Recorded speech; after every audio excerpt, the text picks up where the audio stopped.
हरे कृष्ण कृष्ण कृष्ण हरे हरे, हरे राम राम राम हरे हरे। हरे कृष्णा। आज की क्लास का विषय है पौष शुक्ल पक्षीय पुत्रदा एकादशी। मतलब अर्थात पौष के महीने में शुक्ल पक्ष की जो एकादशी है वो पुत्रदा एकादशी है। आज हम जानेंगे पुत्रदा एकादशी की क्या महिमा है, पुत्रदा एकादशी क्या करने से कोई हमें इसका लाभ है, यदि इस एकादशी को ना करे तो क्या हमें इससे कोई हानि है, इस एकादशी को हम कैसे पालन करें, इसकी विधि क्या है, इसकी संपूर्ण चर्चा, संपूर्ण कथा इस क्लास के द्वारा हम देने का प्रयास करेंगे। सबसे पहले मैं बता दूं कि एकादशी व्रत जीवन के लिए हमें बहुत जरूरी है। अन्य कोई व्रत हम करें ना करें इससे कोई फर्क नहीं पड़ता, लेकिन एकादशी व्रत ना करने से हमें इसका जो फर्क है बहुत पड़ता है।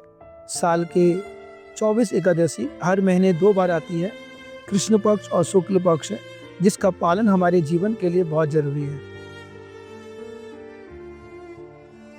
इसकी कथा इस प्रकार है।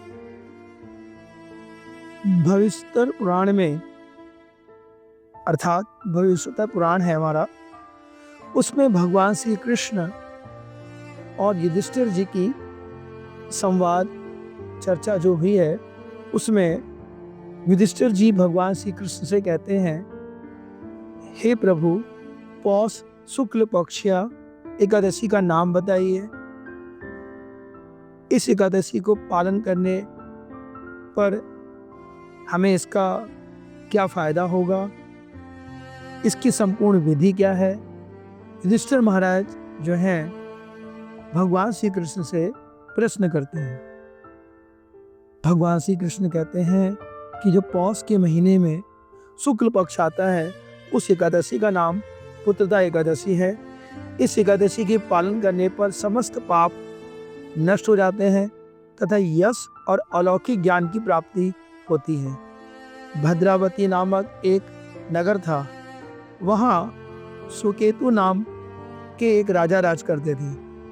उनकी रानी का नाम श्याव्या था। उनका कोई पुत्र नहीं था, मतलब लड़का नहीं था। इस कारण राजा रानी दोनों ही बहुत दुखी रहते थे। राजा के द्वारा किया हुआ तर्पण पितर देवताओं व ऋषियों को पुष्ट जान पड़ता था, इसलिए वे उसको लेने को तैयार न थे। क्योंकि राजा का अधिकांश समय धर्माचरण, जप, तप आदि में ही व्यतीत होता था। राजा के पितर भी बड़े चिंतित थे कि राजा के बाद हमारे वंश कौन संभालेगा, हमारा वंश तो समाप्त हो जाएगा तथा कोई भी हमें पिंडदान नहीं करेगा। पुत्र के बिना राजा को अपने मंत्री, मित्र, सेवक, सेना, संपत्ति सब कुछ अच्छा नहीं लगता था। वो अपने जीवन को व्यर्थ मानते थे कि भाई मेरे पुत्र नहीं है। यदि पुत्र ना हो तो देवता ऋण, पितृ ऋण, मनुष्य ऋण, भूत ऋण, ऋषि ऋण आदि किसी से ही मुक्ति नहीं मिल सकती है।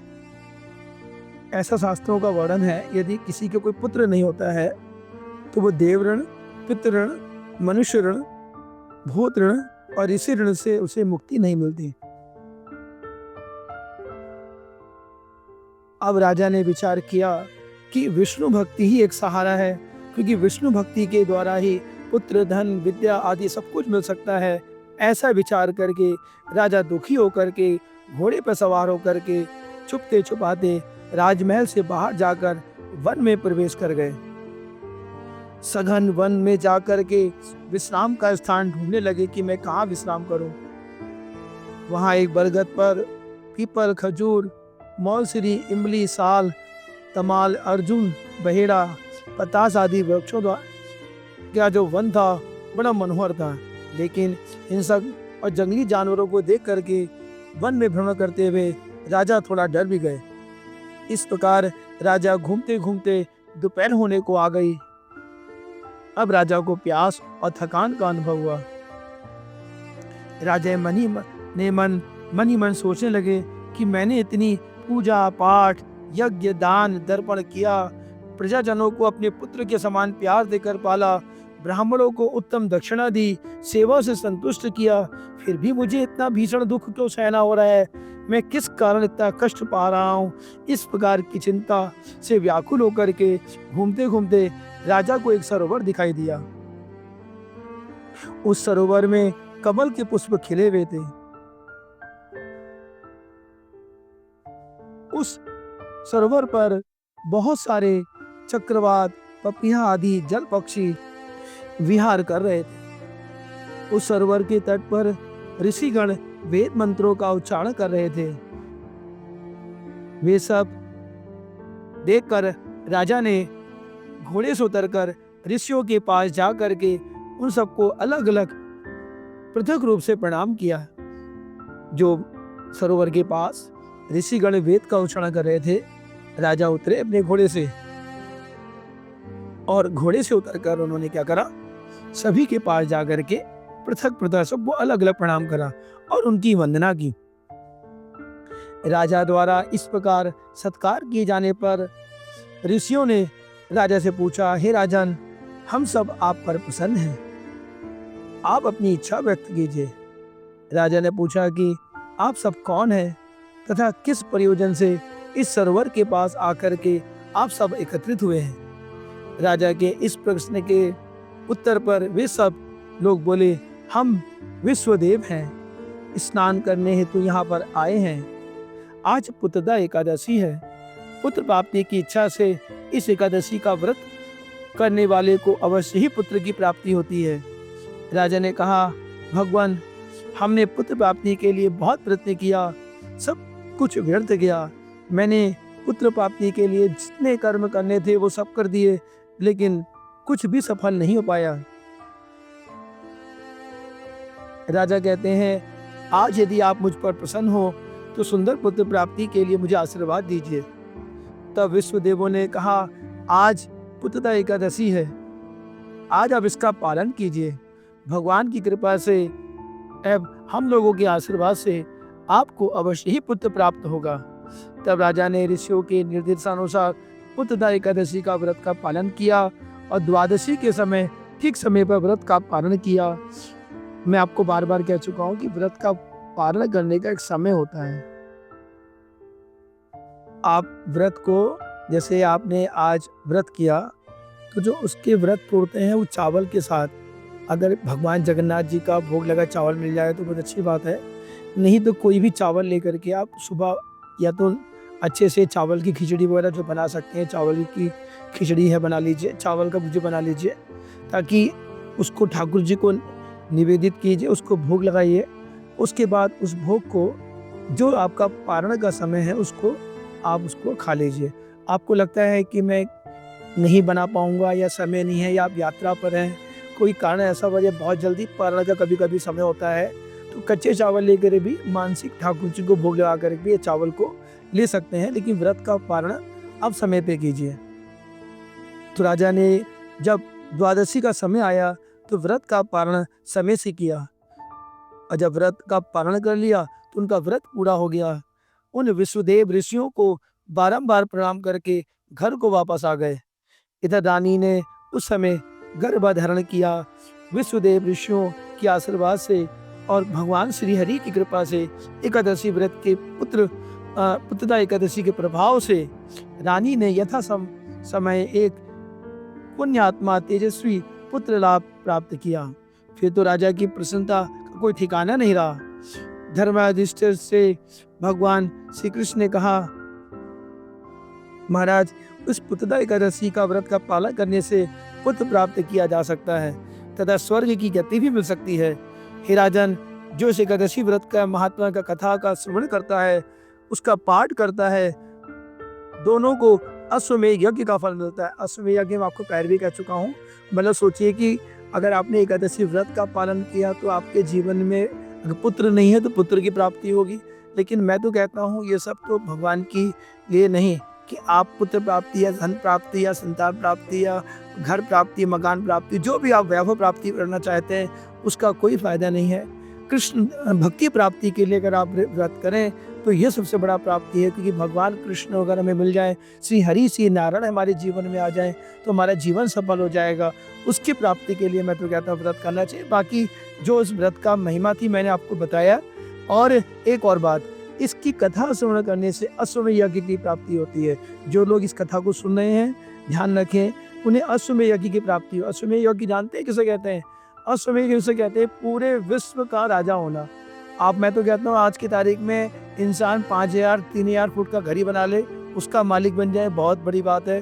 पूरे संसार का मालिक बनना असंभव है, जो हो नहीं सकता, इम्पॉसिबल है।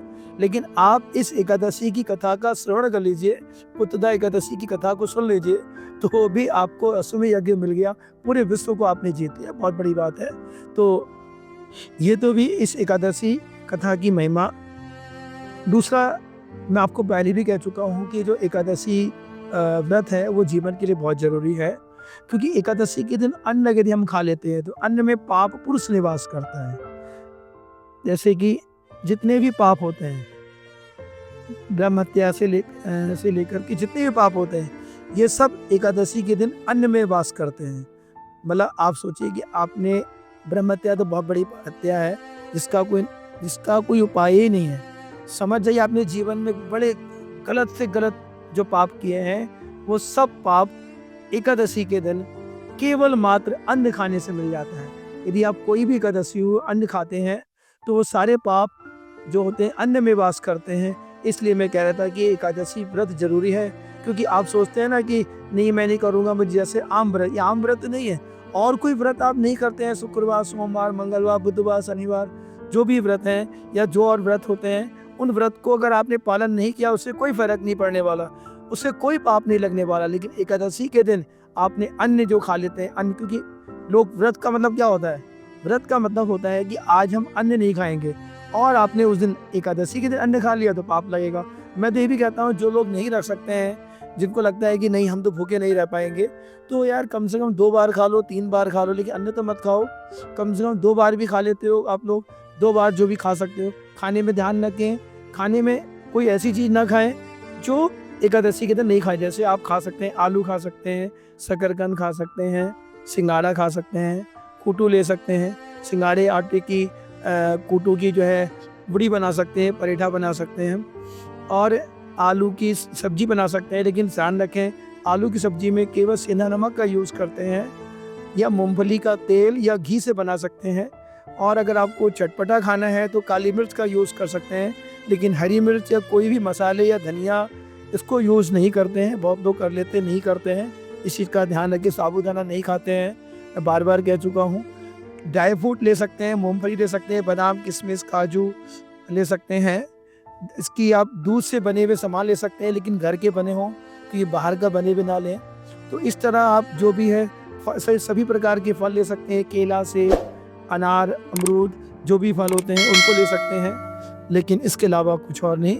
इस तरह व्रत का पालन कीजिए। मैंने आपको व्रत कैसे करना है बता दिया, व्रत करने में क्या विधि है बता दिया मैंने, और क्यों करना है ये बताया मैंने। तो आप सब लोग पुत्रदा एकादशी का पालन कीजिए और हरि कृपा पाइए। हरे कृष्णा।